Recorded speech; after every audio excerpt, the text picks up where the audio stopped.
Never would I have thought that Clara out of all characters was going to receive one of the biggest buffs yet. The release of Robin allows any character with follow-up attacks in their kit to greatly benefit from her tailor-made buffs, Clara, whom I now know to be no exception.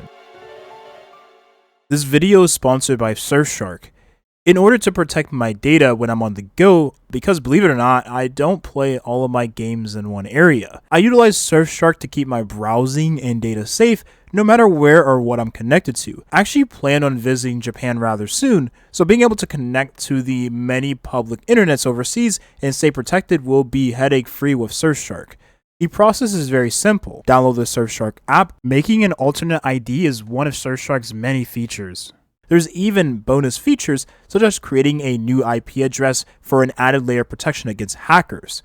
One account can allow you to use all of these features across multiple devices. Honestly, one of the best features about Surfshark is the ease of use. This app is very beginner friendly, and for someone who has never messed around a VPN before, this is the best VPN I can recommend for anybody. Enter coupon code TOSHI for an extra 4 months free. The link will be in the description. Thanks again to Surfshark for sponsoring today's video.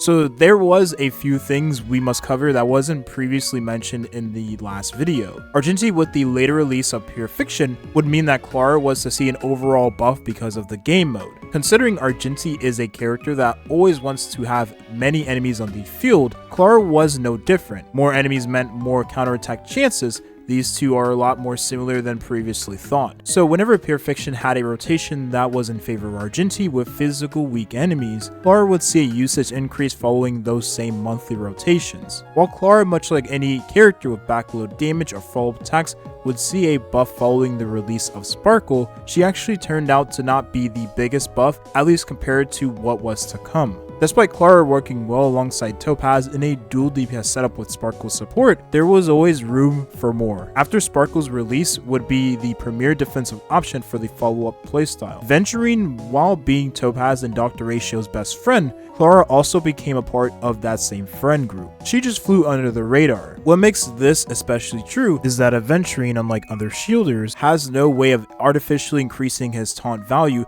aside from a 5-star light cone option. Adventurine also had a trace that would stack his follow-up attack and passive shield if any ally used a follow-up attack on the enemy. Considering Clara was to have the highest taunt value in the team comp, she could utilize some sort of external sustain and had a follow-up attack in her kit having full synergy with Adventurine. The crit damage for all attacks placed onto the enemy and free effective resistance for the teammates that had his shield was just icing on the cake for Clara. You could theoretically replace Dr. Ratio in your brand new Adventurine follow-up attack team. If you thought things were looking great for the youngling, things honestly got even better. Robin's release following Adventurine would be the best buffer for follow-up teams. Any character that had follow-up attack in their kit benefited further from this buffer with 2 added bonuses. Since this video is about Clara, let's just focus on her. Clara would receive extra attack, crit damage, damage bonus, further damage bonus depending on Robin's light cone choice, and action forwarding upon the ultimate, which actually benefited Clara more than you think. Let me explain. Clara generates energy passively from her follow-up attacks, but generated even more energy with her basics and skill. Being able to use a skill after having every single buff that Robin gave will provide tons of damage and generate energy for Clara to get her ultimate and consistently have uptime on her enhanced follow-up attacks. Robin also provided personal off-turn damage when in her ultimate state, when Clara or any other ally used a follow-up attack on the enemy. Clara with her blast attacks would allow Robin to contribute a ton of extra damage to the overall team damage. Robin would be the biggest buff to Clara yet, and no other character would even come close. Not even Team Yun at this point. So does that mean that Clara Hypercarry is now lackluster compared to the follow-up team composition? I would argue yes, as the follow-up team is focused around team damage rather than having one character do all of the damage. If we also take into consideration that both Topaz and Robin buffs Clara's damage respectively while contributing to the overall team damage, it not only helps offset the RNG nature of Clara at times, but also does result in faster, more consistent clears. The only difference being that Clara Hypercarry is much more affordable. The problem does lie with the enemy mobs in the endgames having ever increasing health pools, so you are eventually forced to upgrade your supporting options or put more investment into Clara. What I mentioned in the previous video does still hold true in the sense of Dr. Ratio being given to the player for free, resulting in direct competition for Clara and the follow-up team. The only difference being that the enemy is either weak to physical or imaginary, while Clara still does hold her own in pure fiction. In between the release of Robin and present day, there was something I thought was worth mentioning. Jade was rumored to be a follow-up attack eccentric damage dealer.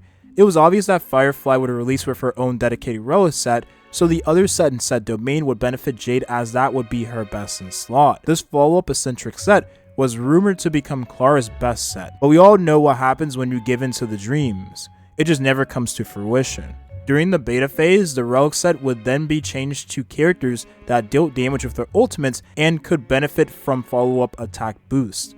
Considering Clara doesn't do any damage with her ultimate, this was to be the biggest disappointment for any Clara main, and the planar set wasn't softening the blow either. Considering Jade is a character that is going to benefit from this new Relic set, and she does damage with her ultimate compared to Clara, that also is very likely that her 5-star light cone, in this case Jade, isn't going to benefit Clara in any way, shape, or form, which leads to even more of a disappointment. If you thought the beta phase was a disappointment for Clara, it only became more apparent that Hoyoverse was looking to finally no longer have Clara be a novelty character. Yunli was drip teased for the upcoming version of 2.4. This upcoming character was a destruction physical elemental typing, and a limited character at that. If we consider the past as an indication of the future, or at least one of them, Clara would see her biggest competition yet. At the time of the recording of this video, we have no idea what Yunli does.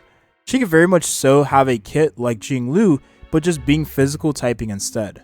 It wasn't too far-fetched to make a hypothetical guess that Clara would be power crept following the release of this character.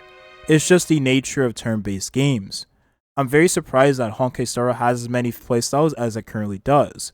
Kudos to the devs. Now, to play devil's advocate here, much like mentioned with Jade and her 5-star limited light cone, the best in slot of Yunli could potentially signal buffs for Clara and end up being her best in slot in the process. We would just have to hope that Yunli, like Jade, isn't a character that does damage with her ultimate. I'm not talking like this is a bad thing, it only is bad for Clara mains after all. Last but not least, we are still stated to receive an in-game mode centered around single target teams and hunt DPS characters.